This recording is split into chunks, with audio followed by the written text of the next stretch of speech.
नवीन धरणासंदर्भात प्राथमिक बैठक झालेली आहे. काय चर्चा झालेली आहे? किती तालुक्यांना त्याचा फायदा होणार आहे? किती गावं बाधित होणार आहेत आणि किती पाणी एकंदरीत यामुळे उपलब्ध होणार आहे? सातारा जिल्ह्यामध्ये सुळशी नावाचं नवीन धरण,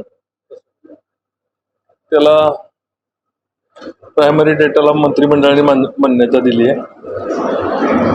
आज त्याच्यावर विस्तृत बैठक झाली आणि धरणाचं काम एक्सपेडाइट करण्याच्या संदर्भामध्ये आज नियोजनाची बैठक झाली. यामध्ये साधारण 5.47 TMCचं धरण महाबळेश्वरच्या पायथ्याशी सुळशी नावाचं नवीन धरण प्रस्तावित केलेलं आहे, जेणेकरून सातारा जिल्ह्याला त्याचा एकंदर फायदा सातारा जिल्ह्याला संपूर्ण जवळपास 5.5 TMC नव्याने पाणी उपलब्ध होणार. सर, पण एकंदरीत काही प्रमाणात विरोधही होत आहे. 3 गावांचं पूर्णतः स्थलांतर होत आहे. 3 गावं अंशतः बाधित होणार आहेत.